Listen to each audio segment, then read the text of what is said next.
Hello friends, welcome to Legal GK. আজি সেশনত আমি discuss কৰিম ইউনিফৰ্ম সিভিল কোডৰ বিষয়ে with some important case laws. Uniform civil code হৈছে যেতিয়া এখন সোসাইটিত ইউনিফৰ্মলি আমাৰ কিছুমান ৰুলস ৰেগুলেশন ইকুৱেলি এপ্লিকেবল হয়, ইউনিফৰ্মলি এপ্লিকেবল হয় ইৰৰেস্পেক্টিভ অফ এনি ৰিলিজন, তেতিয়া আমি তাক ইউনিফৰ্ম সিভিল কোড বুলি কওঁ। যেহেতু আমাৰ সোসাইটি এখনত বিভিন্ন ধৰণৰ ভাষাৰ বিভিন্ন ধৰণৰ ধৰ্মৰ আমি মানুহে বাস কৰোঁ, আমাৰ কিছুমান কালচাৰ বেলেগ বেলেগ হয়, আমাৰ বিবাহৰ ৰীতিনীতিবিলাক বেলেগ হয়, divorce, maintenance, inheritance, adoption,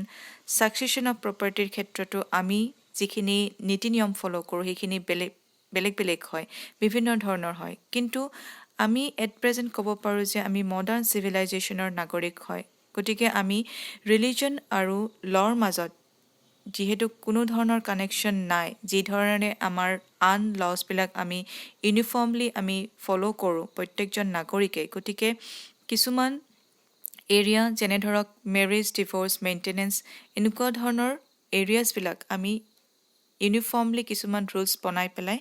uniformly প্ৰত্যেকজন ব্যক্তিকে প্ৰত্যেকজন নাগৰিককে ইকুৱেলি এপ্লিকেবল হোৱাকে আমি ইউনিফৰ্ম চিভিল কোডৰ ব্যৱস্থা কৰিব পাৰোঁ। কনষ্টিটিউশ্যনত আমাৰ অলৰেডি ইনক্লুড কৰা হৈছে আণ্ডাৰ আৰ্টিকল 44ত directive principle of state policy হয়। তাত কোৱা হৈছে যে state shall endeavour to provide for its citizens a uniform civil code throughout the territory of India. গতিকে কনষ্টিটিউশ্যনত যিহেতু অলৰেডি কোৱা হৈছে আণ্ডাৰ আৰ্টিকল 44, গতিকে ষ্টেট গভৰ্ণমেণ্টে এনেকুৱা ধৰণৰ চিভিল কোড বনাব পাৰে যিটো মানে আমাৰ যিখিনি ৰুলছ প্ৰত্যেকজন নাগৰিককে ইকুৱেলি এপ্লিকেবল হ'ব, ইউনিফৰ্মলি এপ্লিকেবল হ'ব। ঠিক তেনেদৰে পোষ্ট কলনিয়েল এৰাটো আমাৰ কোৱা হৈছে যে যেতিয়া আমাৰ কনষ্টিটিউশ্যনখন ড্ৰাফ্ট কৰিছিলে তেতিয়া জৱাহৰলাল নেহেৰু আৰু বি আৰ আম্বেদকাৰেও ইউনিফৰ্ম চিভিল কোডৰ বিষয়ে কৈছিলে। যিহেতু সম্পূৰ্ণ ছাপোৰ্ট পোৱা নাছিলে আৰু কিছুমান ৰিলিজিয়াছ ফাণ্ডামেণ্টেলিষ্টৰ পৰা অপ'জ কৰিছিলে, যিহেতু লেক অফ এৱেৰনেছ আছিলে তেখেতসকলৰ ৰিলিজন আৰু ল'ৰ ক্ষেত্ৰত, গতিকে ডাইৰেক্টিভ প্ৰিন্সিপল অফ ষ্টেট পলিচিৰ মাজতে আবদ্ধ কৰি ৰাখিছিলে আণ্ডাৰ আৰ্টিকল 44। কোনো ধৰণৰ এনেকুৱা ইউনিফৰ্ম চিভিল কোড বনোৱা হোৱা নাছিলে। আমি ক'ব পাৰোঁ যে চাবানু কেছটো হৈছে প্ৰথম uniform civil code set up কৰাৰ কাৰণে যি ৰিকমেণ্ডেশ্যন দিছিলে সেয়া হৈছে প্ৰথম কেছ ল, য'ত চাবানু নামৰ এগৰাকী মহিলাৰ ডিভোৰ্চ দিছিলে হাজবেণ্ডে বাই ইউজিং ট্ৰিপল তালাক, আৰু কোনো ধৰণৰ মেইনটেনেন্স দিয়াৰ ব্যৱস্থা কৰা হোৱা নাছিলে, আৰু তেখেতে কোৰ্টলৈকে কেছ কৰিছিলে আৰু কোৰ্টে তেখেতৰ ফেভাৰত জাজমেণ্ট দিছিলে। কিন্তু লেটাৰ অন হাজবেণ্ডে এপিল কৰিছিলে টু দ্য সুপ্ৰিম কোৰ্ট, আৰু সুপ্ৰিম কোৰ্টত তেখেতে কৈছিলে যে ইছলামিক ল'ৰ আণ্ডাৰত যিখিনি ৰুলছ ৰেগুলেশ্যনছ আছে সেইখিনি গোটেইখিনি অব্লিগেশ্যনছে তেখেতে ফুলফিল কৰিছে, গতিকে কোনো ধৰণৰ মেইনটেনেন্স নিদিয়াৰ প্ৰশ্নই নুঠে। কিন্তু লেটাৰ অন সুপ্ৰিম কোৰ্টে কি জাজমেণ্ট দিছিলে যে অল ইণ্ডিয়া ক্ৰিমিনেল ল'ৰ আণ্ডাৰত আণ্ডাৰ ছেকশ্যন 125ত যি মেইনটেনেন্সৰ বিষয় আছে, maintenance of wife, children and parents, সেইখিনি প্ৰত্যেকজন নাগৰিককে এপ্লিকেবল হয় irrespective of religion.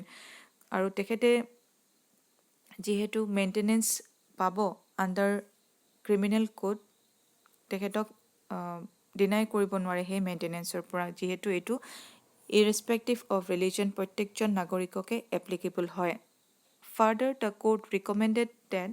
A uniform civil code be set up. গতিকে পিছত কোৰ্টে এইটো ৰিকমেণ্ড কৰিছিলে যে ইউনিফৰ্ম চিভিল কোড এখন বনোৱাৰ খুবেই প্ৰয়োজন, যিহেতু ৰিলিজনৰ ক্ষেত্ৰত আমাৰ rules ৰেগুলেশ্যনবিলাক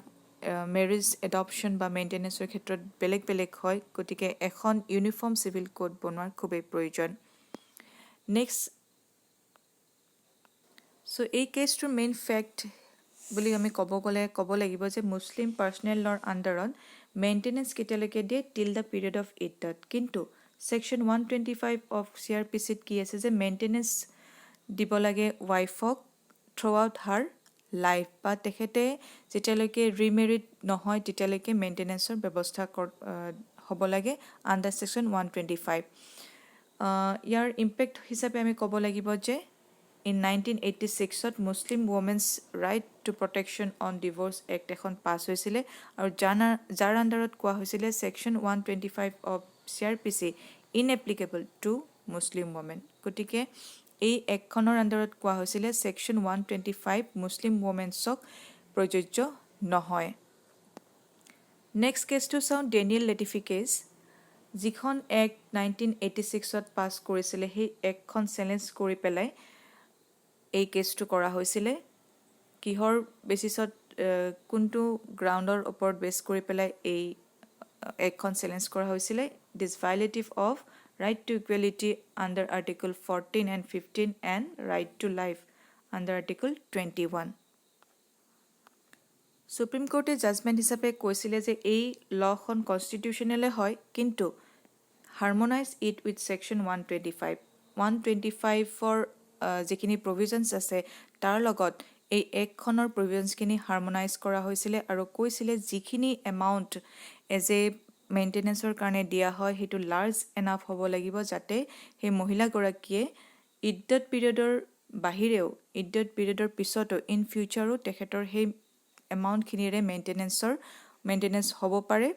maintenance for life and until she is remarried. So' সেই এমাউণ্টখিনি ইমানেই বেছি হ'ব লাগিব যে ডিউৰিং ইদ্যত পিৰিয়ড তাৰোপৰি ইন ফিউচাৰো যাতে সেই মহিলাগৰাকীৰ মেইনটেনেঞ্চ হ'ব পাৰে সেই যিখিনি এমাউণ্ট দিয়া হয়। নেক্সট কেছটো চাওঁ সৰলা মুদগল কেছ। এই কেছটোৰ মেইন কুৱেশ্যন হৈছিলে যে হিন্দু হাজবেণ্ড এজনে মুছলিমলৈকে বা মুছলিম কনভাৰ্চন টু মুছলিম হ'ব পাৰে নে নোৱাৰে টু চলমনাইজ এ ছেকেণ্ড মেৰেজ। নেক্সট বিয়াৰ কাৰণে বা নেক্সট এগৰাকী বিয়াৰ কাৰণে নিজৰ ৰিলিজন চেঞ্জ কৰিব পাৰে নে নোৱাৰে। কোৰ্টে ৰায় প্ৰদান কৰিছিলে যে যিহেতু তেখেতে হিন্দু লৰ আণ্ডাৰত বিয়া কৰাইছে, গতিকে হিন্দুৰ মেৰেজ এক্টৰ আণ্ডাৰত যিখিনি গ্ৰাউণ্ডছ আছে ডিজলভ টু হিজ মেৰেজ সেইখিনি ফ'ল' কৰিব লাগিব,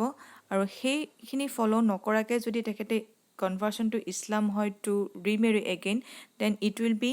considered as an offence under section 494, that means bigamy. So' এই কেছটোত কোৱা হৈছিলে যে হিন্দু হাজবেণ্ড এগৰাকীয়ে যদি মুছলিম ৰিলিজনলৈকে কনভাৰ্চন হয় to marriage again, then it will be offensible under section 494 of IPC। Then come to next case John Vallamattom case. এই কেছটোত প্ৰিষ্ট এজন আছিলে কেৰেলাৰ,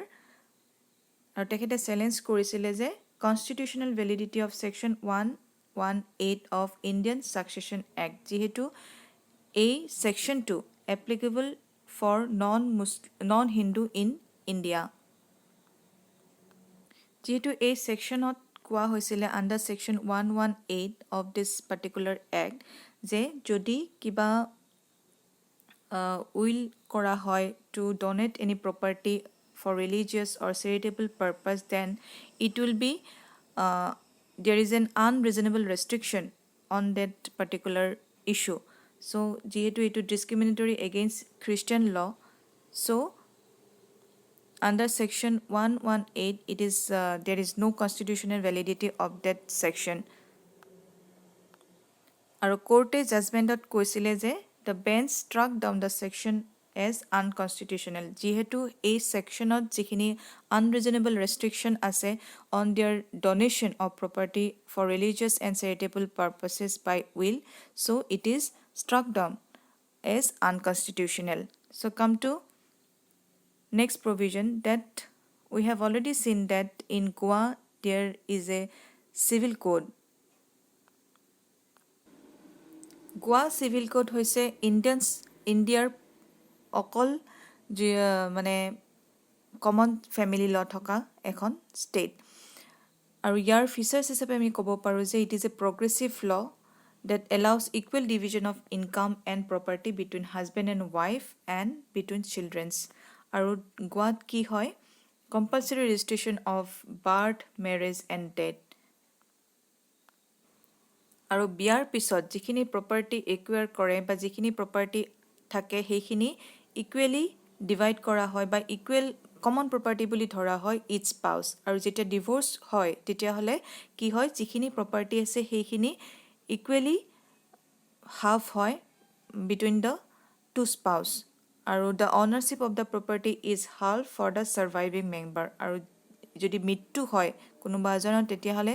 অনাৰশ্বিপ যিখিনি প্ৰপাৰ্টি আছে সেইখিনি ছাৰ্ভাইভিং মেম্বাৰ্ছৰ মাজত ভগোৱা হয় at least half of the property has to be passed on to the children আৰু যিখিনি property ৰৈ যায় মৃত্যুৰ পিছত সেইখিনি equally বা half of the property is divided between the children equally next হৈছে ইউনিফৰ্ম সিভিল কোডৰ arguments in favor so যদি আমি ইউনিফৰ্ম সিভিল কোডৰ ব্যৱস্থা কৰো তেতিয়াহ'লে কেনেকুৱা ধৰণৰ পজিটিভ ইম্পেক্ট হ'ব পাৰে প্ৰথম কথা হৈছে যেতিয়া আমি ইউনিফৰ্ম সিভিল কোড আমি বনাও তেতিয়াহ'লে আমাৰ যেহেতু ইণ্ডিয়াত বিভিন্ন ধৰণৰ ধৰ্মৰ বা বিভিন্ন ভাষাৰ মানুহ আমি বাস কৰোঁ গতিকে without irrespective of any religion caste or tribe আমি ওৱান নেশ্যন সিভিল কোডৰ আণ্ডাৰত আমাৰ গোটেইখিনি ৰুলছ ৰেগুলেশ্যন আমি ফ'ল' কৰিব পাৰোঁ যিহেতু ধৰ্মৰ নামত আমাৰ ভোট বেংক পলিটিক্স এটা গঢ়ি উঠিছে গতিকে it will reduce and the uniform civil code would change the loopholes in personal law personal law যিখিনি আমাৰ loopholes থাকে সেইখিনি uniform civil code আমি যদি ব্যৱস্থা কৰোঁ তেতিয়াহ'লে বহুখিনি ৰিডিউচ হ'ব it is a sign of progressive nation তাৰোপৰি আমাৰ যিহেতু personal laws কিছুমানত right to womenক বহুখিনি ক্ষেত্ৰত ডিপ্ৰাইভ কৰা হৈছে গতিকে ইউনিফৰ্ম সিভিল কোড বনালে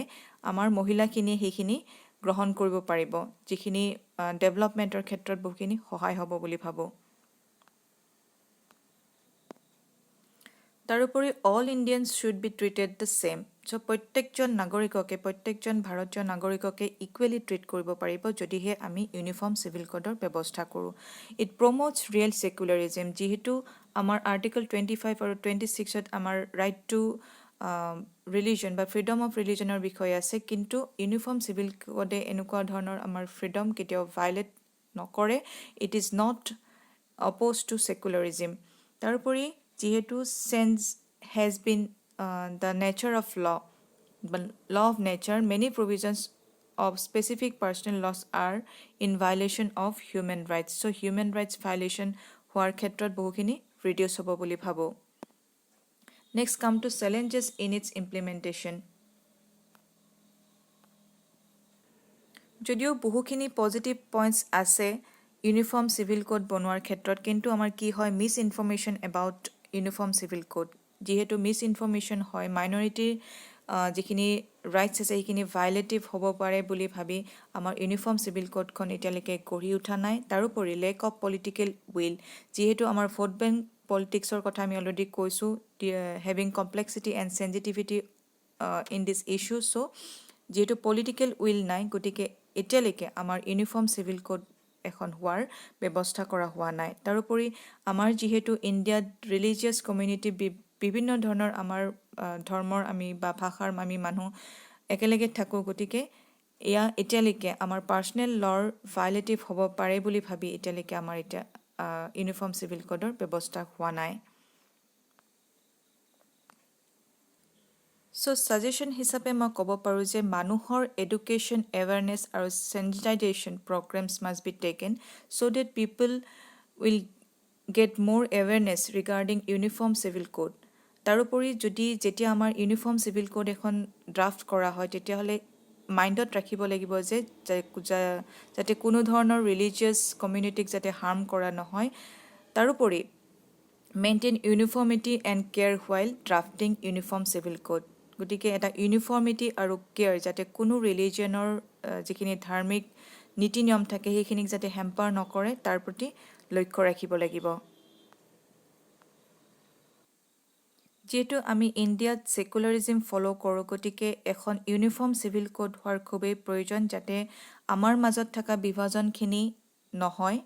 আমি প্ৰত্যেকৰ ৰিলিজনক গুৰুত্ব দিব লাগিব আমাৰ ধৰ্মৰ যিখিনি নিয়ম নীতি আছে সেইখিনি গুৰুত্ব দিব লাগিব মই ভাবোঁ ইউনিফৰ্ম সিভিল কোড এখন গঢ়াৰ খুবেই প্ৰয়োজন আপুনি কি ভাবে যদি আপুনি ছাপোৰ্ট কৰে তেতিয়াহ'লে জনাব পাৰে আৰু যদি এগেইনষ্টত কয় তেতিয়াহ'লেও আপোনালোকে মোক কমেণ্টত জনাব পাৰে ভিডিঅ'টো চাই নিশ্চয় ভাল পালে। থেংক ইউ ফৰ ৱাচিং।